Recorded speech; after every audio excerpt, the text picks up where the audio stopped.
नमस्कार दोस्तों, हमारे चैनल पर आप सभी का स्वागत है। आइए सुनते हैं क्या कह रहे हैं हेड टीचर और हेड मास्टर। क्यों उतरे हुए हैं सड़कों पर, क्यों शिक्षा विभाग से लगा रहे हैं गुहार, क्यों नहीं मिल पा रहा है इन्हें प्रभार। जानते हैं इन सभी बातों को इस वीडियो में। चैनल पर नए आए हैं तो सब्सक्राइब कीजिए। वीडियो अच्छा और इन्फॉर्मेटिव लगे तो लाइक और शेयर कीजिए अपने दोस्तों में, ताकि वीडियो का अपडेट आपको सबसे पहले मिल सके। तो चलिए शुरू करते हैं और देखते हैं कि किन किन परेशानियों को सामना कर पा रहे हैं हमारे हेड टीचर और हेड मास्टर। अब बताइए, मैं प्रधान शिक्षक के पद पर हूँ, सारा को वेतन हमसे ज़्यादा है, तो क्या मान सम्मान रहा है? इसलिए उस पर विशेष ध्यान दिया जाए सरकार को और आदरणीय सिद्धार्थ साहब को। और मैं जब स्कूल में गया तो देखा कि एक बिल्डिंग के एक ही कमरा में 2 स्कूल चल रहा है। ये मेरे हॉल में, हाँ, एक हॉल में, वो भी जर्जर स्थिति में है। छत का जो ऊपर का जो प्लास्टर है सारा झड़ रहा है और डर लगता है कि कहीं चूता तो नहीं है। हाँ, चूता भी है। और साथ ही साथ एक कमरा और है, वो खंडहर है। उसमें क्या होता है कि अगल बगल वाले लोग जो है ना आकर मतलब अफीम वगैरह, चरस वगैरह भी लेते हैं। कोई कुछ बोल भी नहीं सकता। क्या रहा है कि जैसे अभी तक कोई प्रभार देने के लिए सोच भी नहीं रहे हैं पुराने जो प्रभारी हैं, तो हम आग्रह करते हैं जी, कुर्सी की लड़ाई चल रही है और आग्रह करते हैं जिला शिक्षा अधिकारी पटना से, साकेत जी से, कि जल्द से जल्द अपने स्तर से एक पत्र निकाला जाए ताकि हम लोगों को किसी प्रकार का परेशानी का सामना ना करना पड़े और उनके जो भी आदर्श है उसके अनुरूप हम लोग काम कर सकें। किस समस्या को लेकर आप लोग एकत्रित हुए यहाँ पर जुटान किए? नमस्ते। सबसे पहले मेरा नाम अनामिका सहाय है। प्राथमिक विद्यालय चिरैया टार पटना सदर में पदस्थापित हूँ। कुर्सी को लेकर लड़ाई नहीं ना हो रही है? अभी तो हमारे यहाँ कुर्सी की क्या लड़ाई होगी। हमारे सर जो हैं वो BLO हैं। मैं भी इंतज़ार कर रही हूँ कि कब वो वापस आएँ तो मुझे भी स्कूल का सारा कुछ समझाएं, बताएं। तब तक मैं अभी बच्चों से घुल मिल रही हूँ। दूसरी बात ये है कि जब हम लोगों को पद मिला है तो उसका सम्मान मिलना चाहिए, क्योंकि वेतन बहुत कम है। 30,500 वेतन है और कम से कम ये वेतन हमारा 38,000 तक आना चाहिए। मेरी मांग ये है कि वहाँ पर भी जो आधारभूत संरचना है उसकी कमी है, इस कमरे की, कुर्सी वगैरह की। और साथ ही साथ एक ये भी समस्या है कि अभी तक हम लोग को शैक्षणिक प्रभार भी नहीं मिला है और इस विषय पे बात करने पर सारे लोग उलझ जाते हैं। ऐसे ही तो चलता आया है, घंटी तक नहीं है। जब मैंने घंटी की बात की तो घंटी से टाइम टेबल होता है, ढंग से क्लास होता है, उसकी अहमियत भी उन लोग के पास नहीं है और जवाब लेते हैं घंटी अभी खोजी जा रही है। नए विद्यालय को अपने हाथ में नहीं ले पाया है, तो हम लोग चाह रहे हैं हैंडओवर नहीं हाँ, ले पाए पहले हैं। पूरी तरह से हैंडओवर नहीं ले पाए हैं, लेकिन हम लोग के अंदर एक नया उत्साह है कि हम लोग अपने नए विद्यालय को एक नए उत्साह के साथ शुरू करें। नमस्कार, आप जुड़ गए हैं दर्श न्यूज़ से और मैं हूं कुमार मनीष। देखिए, बिहार लोक सेवा आयोग के द्वारा नियुक्त शिक्षकों को पहले सूची तैयार की गई, फिर 1852 शिक्षकों को चयनित कर चुनकर और उन्हें प्रधान शिक्षकों के लिए नियुक्ति बांटा गया। अब हमारे साथ जितने भी यहाँ पर लोग बैठे हुए हैं प्रधान शिक्षक हैं, इन लोगों की समस्याएं क्या आ रही हैं, क्योंकि सभी अपने सेंटर पर ज्वाइन कर लिए हैं, लेकिन समस्या को लेकर सभी एकजुट हुए हैं। अब इनसे सीधा जुड़ते हैं और इनकी समस्या जानने की कोशिश करते हैं। क्या नाम है आपका? मेरा नाम धनंजय कुमार हुआ। मैं पटना ज़िले के लिए चयनित हुआ हूँ। मैं वर्तमान में प्राथमिक विद्यालय बेगमपुर पटना सिटी में कार्यरत हूँ। आप लोग जितने भी प्रधान शिक्षक एकजुट हुए हैं, समस्या क्या है और किस समस्या को लेकर एकजुटान कर रहे हैं आप? सबसे बड़ी समस्या आधारभूत संरचना को लेकर है। बहुत सारे ऐसे पटना शहर में खासकर बहुत सारे 70% ऐसे विद्यालय हैं जिनके पास एक ही कमरा है, ना वहाँ नल जल की व्यवस्था है, ना वहाँ शौचालय की व्यवस्था है। एक ही कमरे में, वो भी जर्जर स्थिति में चल रही है। तो मैं सरकार को इस बात के लिए आग्रह करूँगा कि आधारभूत संरचनाओं को ध्यान दे और सिद्धार्थ महोदय जी से विशेषकर मेरा यह आग्रह होगा कि जैसा कि उन्होंने अपने लेटर में इस बात का जिक्र भी किया है, तो उसे धरातल पर पूरा करने का प्रयास भी किया जाए। बहुत लोग की समस्या प्रधान शिक्षक जो इसको चिन्हित किया गया है, नियुक्ति पत्र बांटा गया है, दूरी को लेकर भी काफ़ी समस्याओं का सामना करना पड़ रहा है। उसके बाद चेयर को लेकर भी लड़ाई चल रही है। कई ऐसी जगह है जहाँ से ये खबर निकल के सामने आ रही है कि चेयर को लेकर जो पहले से ऑलरेडी है बैठे हैं वो चेयर देना नहीं चाह रहे हैं। ऐसी भी समस्या देखने को मिल रही है। जी, ऐसी भी समस्या सर, बहुत सारे प्रधान शिक्षक यहाँ पे बैठे हुए हैं। अभी हम लोगों ने मीटिंग करके इस समस्या पे भी बात किया कि अभी तक किसी ने शैक्षणिक प्रभार तक हम लोगों को नहीं दिया है। बहुत सारे जो पुराने शिक्षक हैं 1994 बैच के हैं, 34,540 बैच के हैं। उन्होंने अभी तक प्रभार, यहाँ तक कि वित्तीय प्रभार की बात नहीं किया जाए, शैक्षणिक प्रभार भी हम लोगों को नहीं दिया गया, यानी हम लोग को अभी अपनी कुर्सी भी नहीं मिली है। तो मैं आपके दर्श न्यूज़ के माध्यम से सरकार तक अपनी बात को पहुँचाना चाहूँगा कि जल्द से जल्द हम पटना ज़िला के लिए एक लेटर, जैसे अन्य ज़िला ने निकाला है, कि जल्द से जल्द सभी प्रकार के प्रभार को दिया जाए, ताकि हम लोग जो है बच्चों के लिए, हमारे समाज के लिए और साथ ही साथ हमारे बिहार के लिए कुछ अच्छा कर सके। आपके सेंटर पर किस तरह की समस्या देखने को मिल रही है? सर्वप्रथम मैं बता दूं कि मेरा नाम ज्ञानेश कुमार हुआ। मेरी नियुक्ति प्राथमिक विद्यालय शेख मोहम्मदपुर खुसरूपुर से हुई है और मैं माननीय का आभारी रहूँगा कि हम लोगों को प्रधान शिक्षक के रूप में चयनित किया गया। मेरी पहली मांग ये रहेगी कि हम लोग को एक उचित वेतनमान से नवाजा जाए, जिससे हमारा भविष्य अच्छा हो और विद्यालय में जो प्रधान के रूप में हम लोग चयनित हुए हैं लगभग 38,000 के रूप में दिया जाए, जिससे हम लोग का मान प्रतिष्ठा जो माननीय ने दिया है वो आगे भविष्य में भी बरकरार रहे। अभी आप लोग की वेतन क्या है और मांग 38,000? 30,500 है और लगभग अगर सेवानिवृत्तता दी जाए तो 33,000 से ऊपर अन्य शिक्षकों की हो जाएगी। तो ये गैप जो है 33,000 से प्लस उन लोग का होगा, हमारा 30,500 होगा, तो एक सुखद अनुभव नहीं होगा। तो इस तरह से एक अच्छा हम लोग को बेसिक दे दिया जाए, जिससे हम सदा एक पद की गरिमा को बरकरार रखें। आप किस समस्या को लेकर आप भी आए हुए हैं? मेरा नाम शाहिद अनवर है।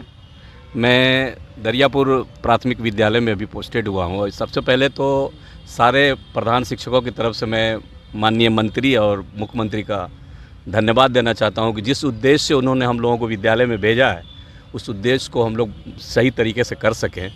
जब हमारा सम्मानपूर्वक वहाँ भेजा गया है तो सम्मानपूर्वक मेरा वेतन भी होना चाहिए। अभी पुराने जो शिक्षक हैं उन्होंने अभी से ताना देना शुरू कर दिया है कि आपका इतना कम पेमेंट है, आप हमारे प्रधान कैसे बन सकेंगे। तो सरकार को इन सब बातों पर ध्यान देना चाहिए।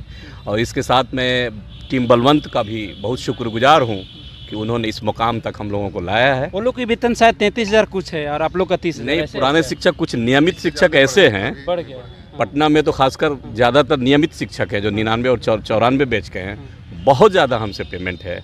हम लोग गलानी ना महसूस कर रहे हैं। आज इस कुर्सी को हमको सरकार दी है तो उस कुर्सी के लायक हमको सम्मानजनक वेतन भी दे। और किस किस परेशानियों का सामना करना पड़ रहा है? परेशानियां बहुत सारी हैं। प्रभार को लेके भी परेशानियां हैं, कुछ महिलाएं हैं उनका आवागमन का है, लेकिन इन सारी परेशानियों को हम लोग झेल लेंगे। जहां सम्मानजनक वेतन की बात आ जाएगी तो हम लोग सारी तो लड़ाई वेतन की है, समस्या की नहीं है। वेतन के साथ साथ आधारभूत संरचना की भी है। बहुत सारे स्कूल, जैसे मैं खुद प्राथमिक विद्यालय बेगमपुर में प्रधान शिक्षक हूँ, वहाँ एक कमरे में स्कूल चल रहा है। वहाँ पे किसी प्रकार की शौचालय की व्यवस्था नहीं है, जल की व्यवस्था नहीं है। हम लोग कहाँ शौचालय जाएँ, बच्चियाँ कहाँ शौचालय जाएंगी, ऐसी किसी प्रकार की व्यवस्था नहीं है। जबकि सभी प्रकार के फंड सरकार के द्वारा दिए जाते हैं। ना वहाँ पे कोई मोटर है, ना कोई नल है, ना कोई शौचालय, केवल एक कमरे में एक विद्यालय चल रहा है, वो भी काफ़ी जर्जर। कितने अभ्यर्थी वहाँ पर? बच्चों की संख्या भी काफ़ी कम है, केवल 14 बच्चे ही नामांकित हैं। और मुझे ऐसा प्रतीत होता है कि आधारभूत संरचना नहीं होने के कारण बच्चे नहीं आ पा रहे हैं। देखिए, जहां नीतीश कुमार महिलाओं को 35% आरक्षण दे रहे हैं, डोमिसाइल लागू कर रहे हैं, देखिए हमारे साथ प्रधान शिक्षक में महिला भी हैं। आप किस समस्या को लेकर आई हैं? कहाँ के लिए पहले चयनित की गई है? प्राथमिक विद्यालय महुआ बाजार दुल्हिन बाग में मेरा प्रतिनियुक्ति वहाँ पर नियुक्ति हुई है। मेरी मांग ये है कि वहाँ पर भी जो आधारभूत संरचना है उसकी कमी है, इस कमरे की, कुर्सी वगैरह की। और साथ ही साथ एक ये भी समस्या कि अभी तक हम लोग को शैक्षणिक प्रभार भी नहीं मिला है और इस विषय पे बात करने पर सारे लोग उलझ जाते हैं। ऐसे ही तो चलता आया है, घंटी तक नहीं है। जब मैंने घंटी की बात की तो घंटी से टाइम टेबल होता है, ढंग से क्लास होता है, उसकी अहमियत भी उन लोग के पास नहीं है और जवाब लेते हैं घंटी अभी खोजी जा रही है। मैंने जिस चीज़ की ज़रूरत है वो वहाँ यहाँ तो क्लास जी, और क्लास के नियमित होने का, जैसे कि जिसका मन करेगा जाएगा, जिसका मन नहीं, तो ये सब चीज़ें अभी बहुत कुछ ठीक करना है। देखिए, और भी हमारे साथ प्रधान महिला शिक्षक है, इनसे भी जुड़ते हैं और बात करते हैं किस समस्या को लेकर आप लोग एकत्रित हुए यहाँ पर जुटान की है। नमस्ते। सबसे पहले मेरा नाम अनामिका सहाय है और मैं प्राथमिक विद्यालय चिरैया टार पटना सदर में पदस्थापित हूँ। और वहाँ पे सबसे प्रॉब्लम है, 2 कमरे में विद्यालय चलता है और बहुत पुराना विद्यालय है और बच्चे तो ठीक है, वहाँ पे अच्छे खासे नामांकित हैं बच्चे, लेकिन वहाँ पे और किसी अदर गतिविधि को हम लोग वहाँ नहीं करा सकते हैं और थोड़ा वहाँ कंजेस्टेड जगह है, बच्चों को खाने पीने में असुविधा होती है। और हमने पूछा भी कि आगे आपने क्यों नहीं बनवाया यहाँ पर विद्यालय का दूसरा बिल्डिंग, तो उन्होंने कहा कि बहुत सारे बिल्डर्स लोग आए और वो लोग यहाँ से रिजेक्ट करके चले गए कि बोले कि नहीं हो पाएगा, नहीं बन पाएगा, बहुत सारे जो लोग आए थे। हाँ, तो अब समस्या ये है कि नामांकन तो ठीक है, अच्छा है, सब कुछ अच्छा है, लेकिन आधारभूत संरचना नहीं रहने के कारण बच्चों की अच्छी डेवलपमेंट नहीं हो पा रही है। सिर्फ पढ़ाई। हम लोग को खेलने के लिए, खिलाने के लिए, थोड़ी देर के लिए रोड पर ही खड़े होकर के खुद हम लोग खड़े रहते हैं, तब बच्चे खेलते हैं। तो ये स्थिति है। आपकी जो सेंटर है वहाँ का? हाँ, मेरा जो सेंटर है वहाँ का। और हमारे विद्यालय में 6 टीचर हैं, जिसमें कि 2 नियमित लोग हैं, पुराने वाले हैं, और 1 विशिष्ट हैं और 1 अभी नियोजित हैं और 1 हम हैं प्रधान के रूप में ज्वाइन किए हैं। तो 6 लोग हैं टोटल। तो बहुत अलग तरह के लोग। कुर्सी को लेकर लड़ाई नहीं ना हो रही है? अभी तो हमारे यहाँ कुर्सी की क्या लड़ाई होगी, हमारे सर जो हैं वो BLO हैं, BLO के कार्य से विद्यालय से बाहर ही हैं, तो अभी तो उस तरह की कोई बात ही नहीं हो पाई है उनसे। और मैं भी इंतज़ार कर रही हूँ कि कब वो वापस आएँ, तो मुझे भी स्कूल का सारा कुछ समझाएं, बताएं। तब तक मैं अभी बच्चों से घुल मिल रही हूँ और बच्चों के साथ जो हो सकता है अपना जो सर्वस्व दे पाऊँ वो दे रही हूँ।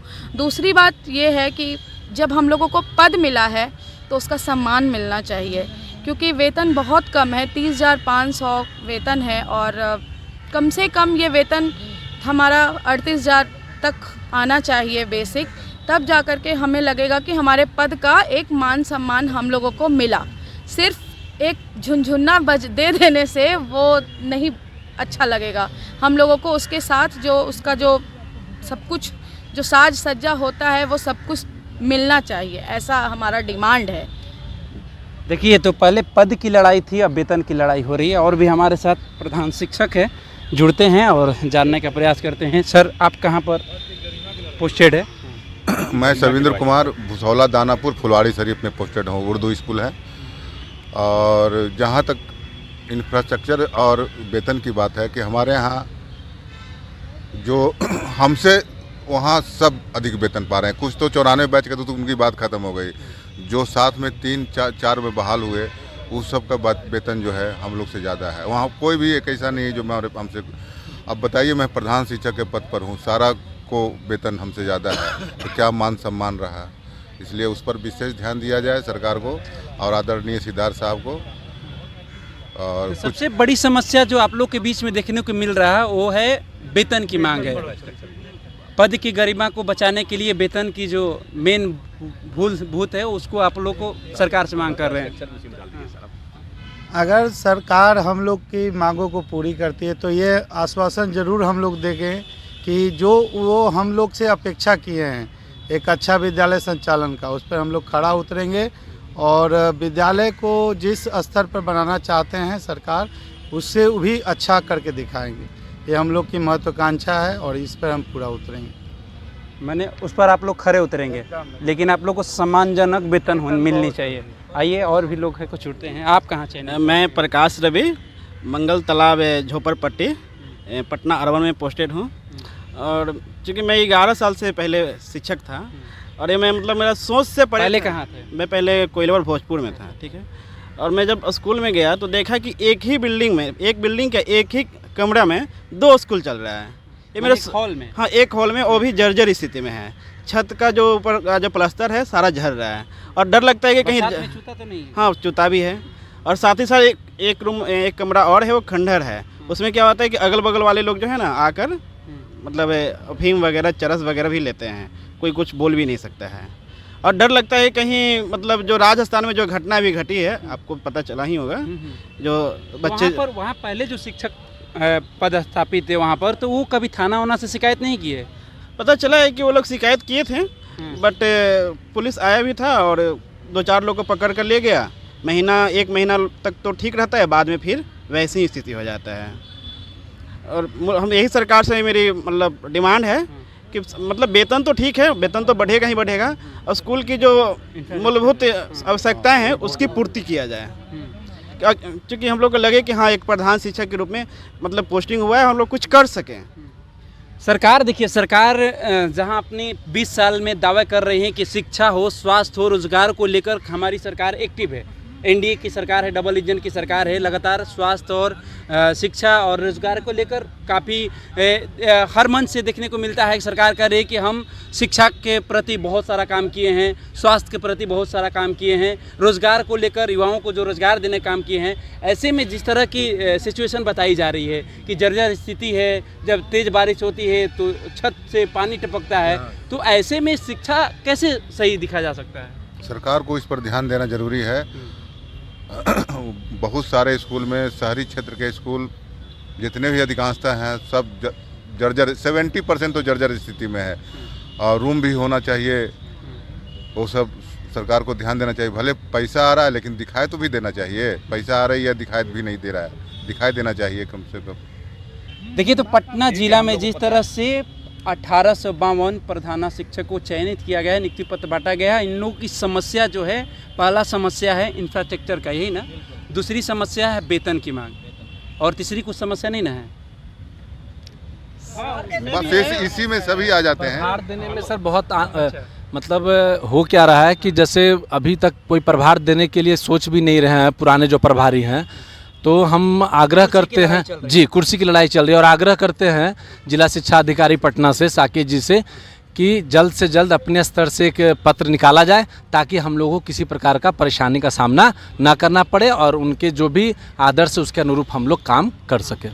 तो देखिए, तो तीसरी लड़ाई जो है ना कुर्सी की है। जो पहले से वहाँ पर स्थापित है वो चाह रहे हैं कि हम वो कुर्सी छोड़े नहीं, और इन लोगों का कहना है कि हम लोग से ज़्यादा उन लोगों की वेतन भी है। सरकार से मेरा वर्तमान मांग है कि जो भी प्रधान शिक्षक हैं पीएलओ के रूप में, उन्होंने तो योगदान कर लिया अपने 9 विद्यालय में, लेकिन उनको अभी तक पूरी तरह से प्रभार अभी तक नहीं मिला है।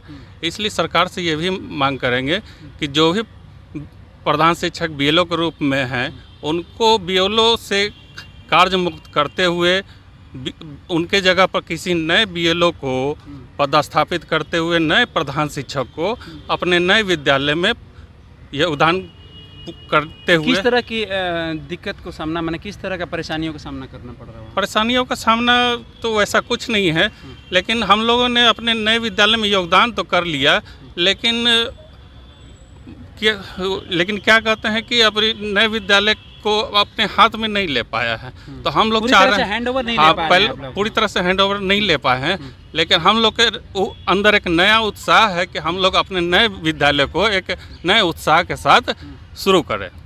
देखिए, तो पहला जो मांग है, पहला मांग है इंफ्रास्ट्रक्चर को लेकर, दूसरी मांग है वेतन को लेकर, और तीसरी कुर्सी की लड़ाई। जिस तरह से अभी चुनावी साल है तो नेता लोग में कुर्सी की लड़ाई चल रही है, तो प्रधान शिक्षक लोग भी गए हैं, तो वहाँ पर जो पहले से उपस्थित है वो नहीं चाह रहे हैं कि हम इस चेयर को छोड़ें।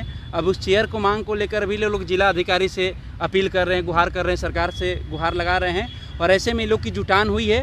खैर, जो ये लोग की समस्या है, आप लोग को क्या लगता है हमारे कमेंट्स में जाइए, अपनी प्रतिक्रिया जरूर दीजिए हमें।